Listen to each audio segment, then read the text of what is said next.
Hello, welcome back to the channel. Today I'm going to cook you a chicken tikka masala, probably invented in British Indian restaurants. It's a lovely dish, it's mild, it's not too spicy, and it's got lots of flavour. It's very easy in the Thermomix TM6. If you don't have a Thermomix, then just do it in the frying pan and just follow the steps that I do in the machine.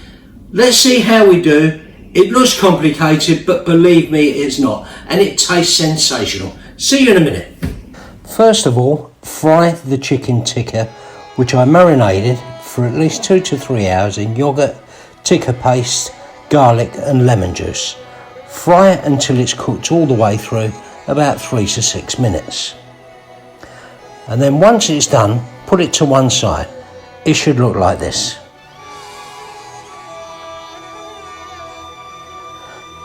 Next, we place the ginger, garlic and salt in the bowl, and we chop it for 5 seconds at speed 5, and then we will transfer it to a bowl and then set it to one side.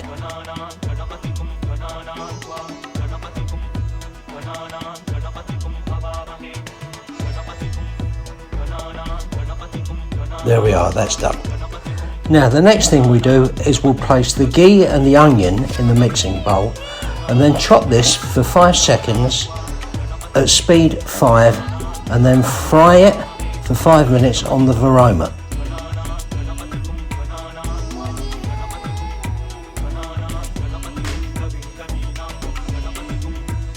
Add the reserved ginger and garlic and then fry for 1 minute 30 seconds 100 degrees on the stir setting.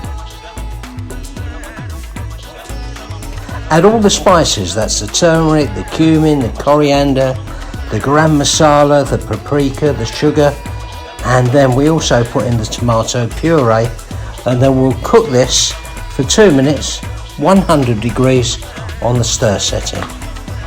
Add the tinned tomatoes, a chicken stock cube, and then cook for 15 minutes 100 degrees on the stir setting. Add the cream and the ground almonds and then blend for 30 seconds at speed 9. Add the cooked chicken tikka and then heat for 10 minutes 95 degrees on reverse speed 0.5. Hello, welcome back. Right, I've done that and I think it's turned out good. I've done it with some pilau rice, a traditional one, and I'm going to give you an honest opinion of what this tastes like. So let's have a small amount. Okay, now if I'm perfectly honest, there's a bit too much salt in that recipe for me. This is a little bit runny and it also needs more cream. Other than that, it's really nice. Lots of spices, and I'd suggest you make it. Go out, buy your spices once, you can do lots of things with them. And I'm releasing this on a Friday, so you can go out and buy all your ingredients, and there's your Friday night or your Saturday night takeaway, a lot cheaper than what you buy in the restaurant. Thank you for watching. Please like and subscribe and come back for another video soon. See you soon. Bye.